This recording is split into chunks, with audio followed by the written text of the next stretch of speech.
Hey, it's Adam Grant from WorkLife, a podcast from TED. This episode is brought to you by Freshworks.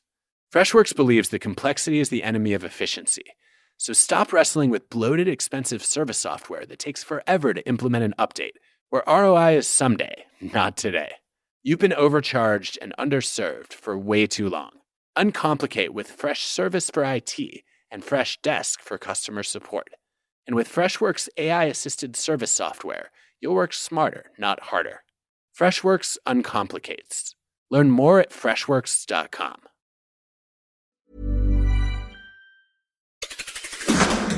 7 things you don't really need to know, but probably should.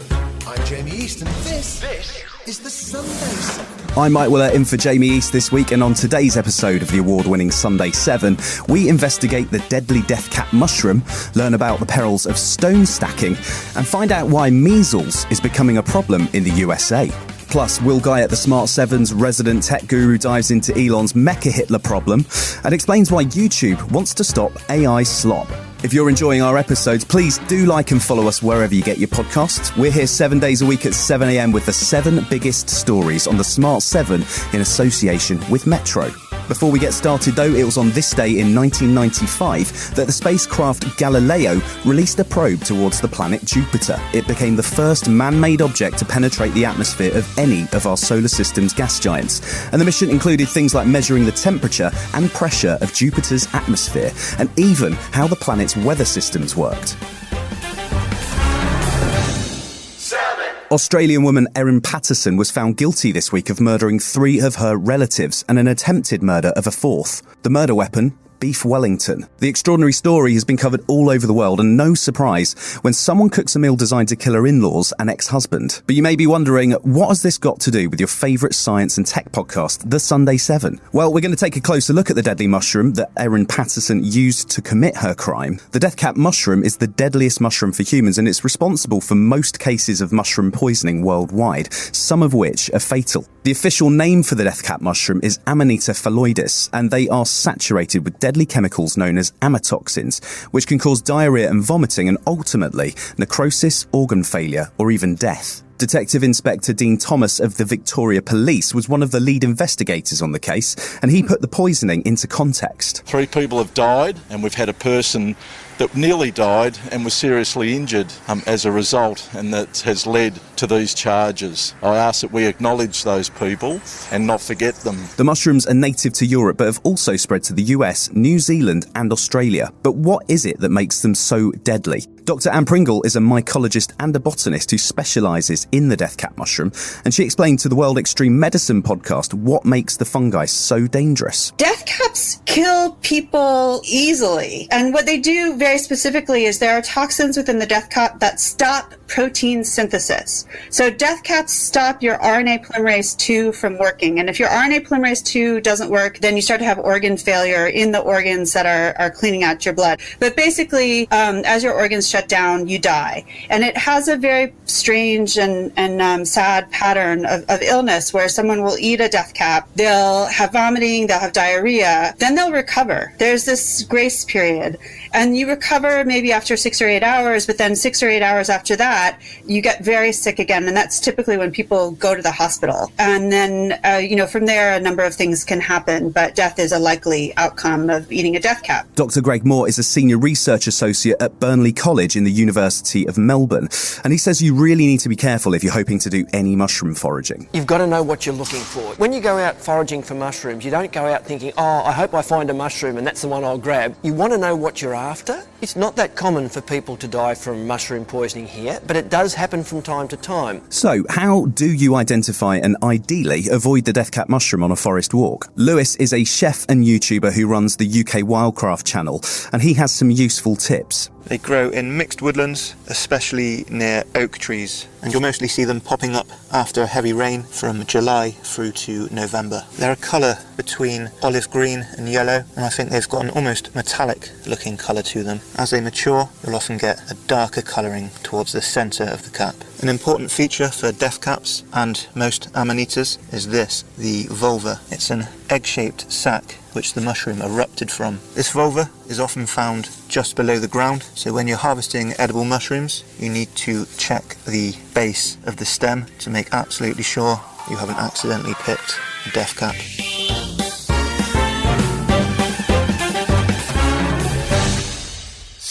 It's not every week that your pet project, in quotes, accidentally goes full Nazi, but that seems to be what has happened this week to Elon Musk's AI chatbot Grok. It's been another bruising week for the world's richest man, and so it's time to catch up with the Smart 7's resident tech guru and Mycologist, Will Guyatt.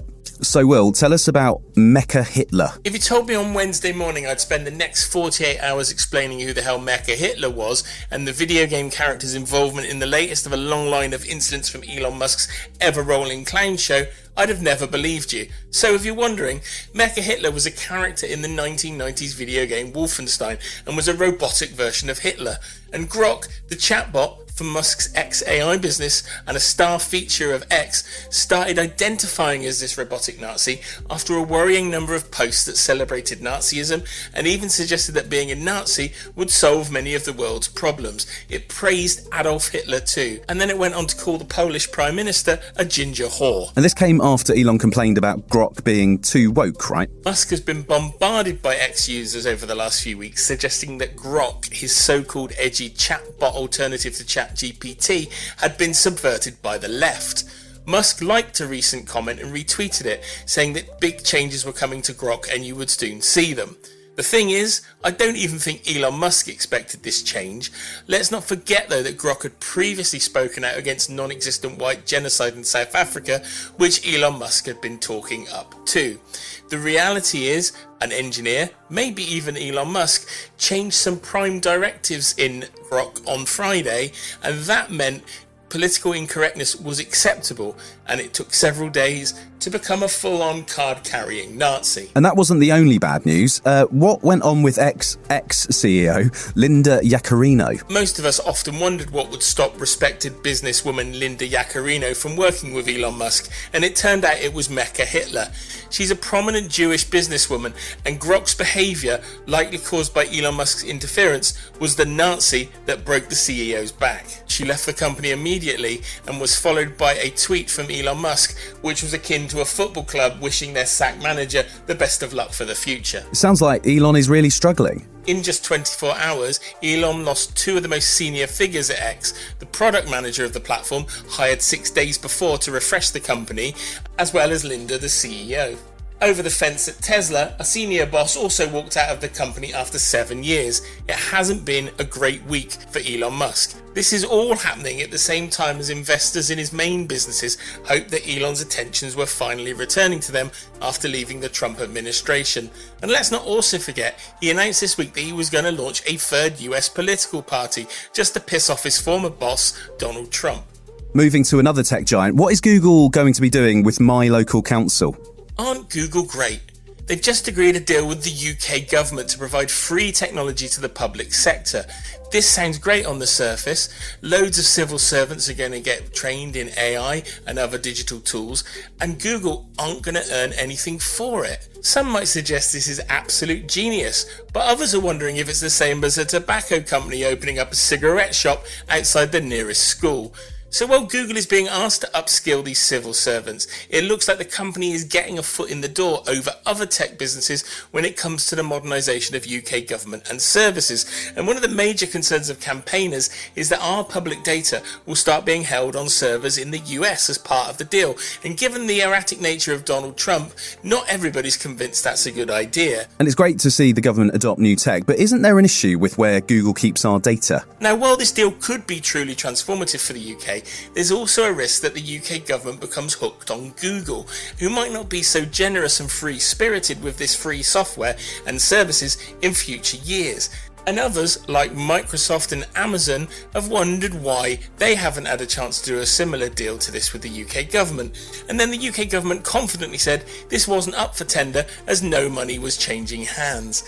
Whether this is a good or a bad deal for the UK and for us as citizens remains to be seen. And finally, good news if you're fed up of AI slop. Well, firstly, what is AI slop? If last year was all about big tech versus big law, then maybe this is the year of AI slop. And AI slop is as it sounds. It's poor quality content that's being generated with the vast variety of AI tools. You know the stuff, those random videos where dogs turn into ducks, or have a really strange voiceover over pointless video, or maybe even an old person being interviewed in the street who then starts swearing. It's that kind of stuff that's absolutely filling up platforms, and because AI means you no longer need talent to create content, that's exactly what's happening. It's being flooded with a load of absolute tut. Can YouTube really hold back the oncoming wave of AI video? The good news is that Google thinks it has an answer to stop creative partners from making money from these videos that are being cranked out with absolute abandon. It's adjusting definitions to ensure that monetization backs original, authentic content, not stuff created without love or attention by AI, like those videos created by text prompts or those fake AI-generated videos about news events like the Diddy trial. YouTube was absolutely awash with them. This change is all about YouTube maintaining its reputation and value and not being awash with pure slop. Someone's got to be the digital king Canute, and it's good to see YouTube taking a stand. Still to come on the Sunday 7 in association with Metro, how a Shropshire charity is saving wildlife and how stone stacking is a bad thing.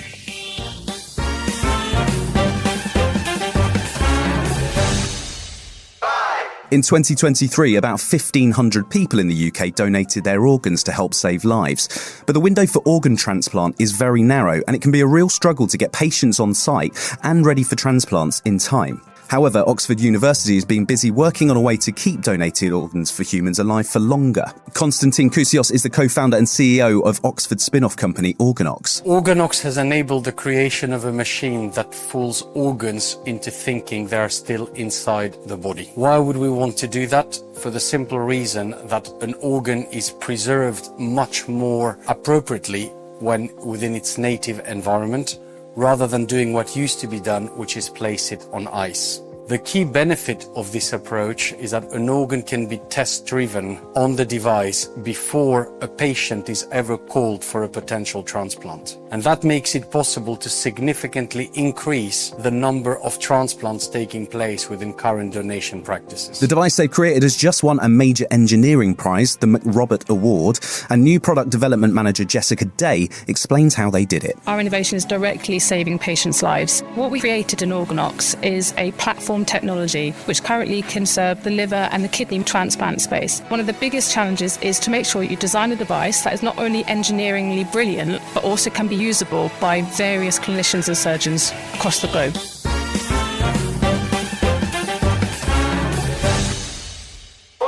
Next week sees tiny Scottish town of Dunbar host its annual International Stone Stacking Championships.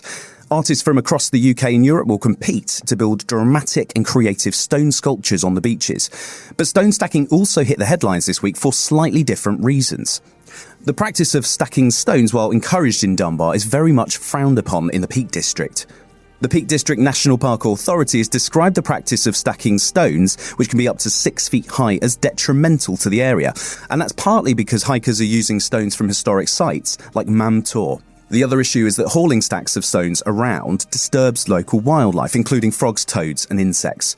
Stuart Cox is a Peak District local who's gone viral as the Peak District Viking for kicking over stacks on his social media. People were building them and I came along and pushed them over. I don't think they were too happy at first, but when I explained why, I didn't realise that. I didn't know that. Oh, I won't do that again. Today, we're up here kicking cairns over. He also popped up to complain about the practice on BBC Breakfast this week. Stone stacking's a trend now. You know, people do it, they take an Instagram photograph, they go home 10 minutes later, and I've just noticed a huge increase. I don't think people are aware of the problems it causes. There's a whole ecosystem, whether it's a dry stone wall or a pile of rocks, things live in there. Still to come on the Sunday 7 in association with Metro, why measles is making a comeback, and we meet the man who started a biobank. After this. For Mervis Diamond Importers, this is Ronnie Mervis. Before you tie the knot, you should explore our Veragio engagement and wedding rings. The styles are out of this world with mind-blowing design options. Veragio is the only designer who allows you to personalize your ring exactly the way you want it. The sky is the limit. Each ring is crafted to the highest quality.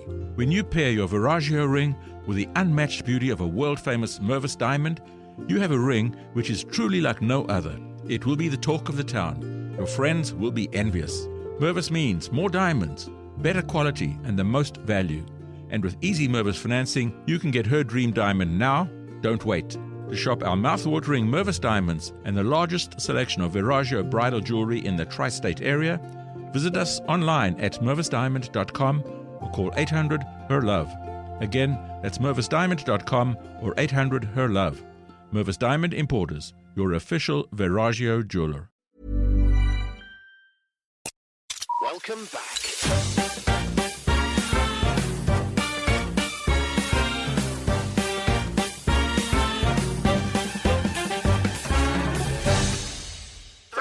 Measles as a disease was technically eradicated in the United States in the year 2000, but it hasn't stayed eradicated. In fact, this year has seen over 1,200 measles cases, the highest in 30 years. And while the outbreak of measles in Texas has drawn a lot of attention with 753 cases, there have also been outbreaks in more than 30 states. 155 people have been hospitalised and 3 people have died from the disease. The reason that measles has been eradicated was, of course, vaccines. But now the CDC estimates that vaccination rates for measles are down to around 92%, which is below the 95% level needed to keep the disease under control. Michael Angerone is an associate professor of medicine in the Division of Infectious Diseases at NorthWestern Medicine in Chicago. Over the past 20 years, there have been a slow rise of cases throughout the world and the United States. And it's unclear why there's so many of the cases now. Part of that is the lack of people getting vaccinated, and we're kind of fallen below the threshold of around 95% of coverage of the measles vaccine. So now we have more people that are susceptible to the infection, and then they get the infection and it starts to spread much quicker than it would have when we had higher vaccine rates. With RFK Jr., a notorious vaccine skeptic and conspiracy theorist installed as the US Secretary of Health, it seems like things may only get worse. Dr. Jonathan Howard is a clinician and author, and he's deeply concerned about the potential for measles in the US. Robert F. Kennedy Jr. I wouldn't call him a vaccine skeptic, I would call him a vaccine denialist. And yeah, he now has the keys to America's health castle. He is in charge of all of our federal public health agencies, and it's been long a dream of his to attack vaccines and to spread myths about vaccines. And he now has the power to do that. And we've set the 30-year record for the highest number of cases of measles in the United States. And it's probably only going to get worse from here, unfortunately.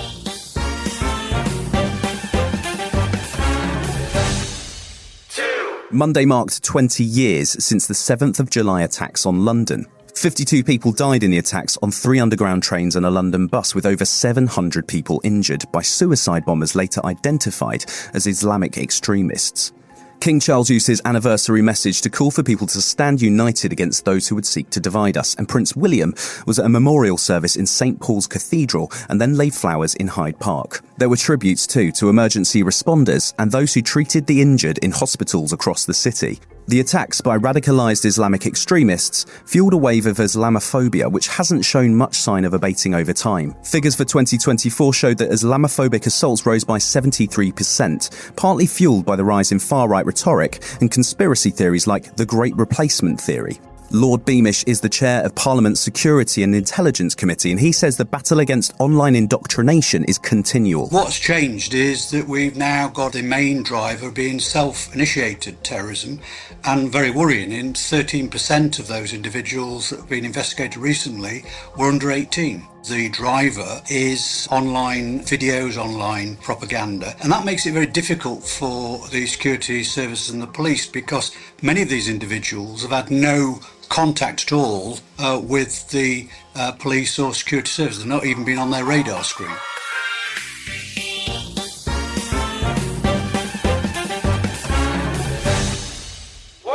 We heard on last week's episode about an interesting use for elephant poo, as Chester Zoo has been saving the droppings and using it to scrap genetic material for long-term storage and to help protect the future of the species. Well, it turns out they're not the only ones thinking about the future for animal species. This week saw Channel 4 News visit a charity called Nature's Safe, which is located in Shropshire. Chairman and founder Tullis Matson, who started running out a stud farm, realised that some of the techniques used in that business could be applied to protecting England's natural biodiversity. They've been busy preserving sperm, eggs and tissue from all kinds of endangered native species, including the Scottish wildcat and even red squirrels. With the skin, it's got the whole DNA of that particular animal. When we freeze that down, we can freeze its entirety, and then when we bring it back, we can turn that skin cell eventually into a sperm or into an egg. The technology's there. In these tanks, in a way, we hope we don't have to dive into them, because you're only diving into them if you have to, but I fear we will have to at some point. This has been the Sunday 7. Wherever you're listening, do us a favour and hit the follow button. We'll be back tomorrow at 7 a.m. with the regular Smart 7. Have a great rest of your weekend. Written, produced and published by Daft Doris. For Mervis Diamond Importers, this is Ronnie Mervis. Before you tie the knot, you should explore our Viraggio engagement and wedding rings. The styles are out of this world with mind-blowing design options. Viraggio is the only designer who allows you to personalize your ring exactly the way you want it. The sky is the limit. Each ring is crafted to the highest quality. When you pair your Viraggio ring with the unmatched beauty of a world-famous Mervis diamond, you have a ring which is truly like no other. It will be the talk of the town. Your friends will be envious. Mervis means more diamonds, better quality, and the most value. And with easy Mervis financing, you can get her dream diamond now. Don't wait. To shop our mouth-watering Mervis diamonds and the largest selection of Viraggio bridal jewelry in the tri-state area, visit us online at mervisdiamond.com or call 800-HER-LOVE. Again, that's mervisdiamond.com or 800-HER-LOVE. Mervis Diamond Importers, your official Viraggio jeweler.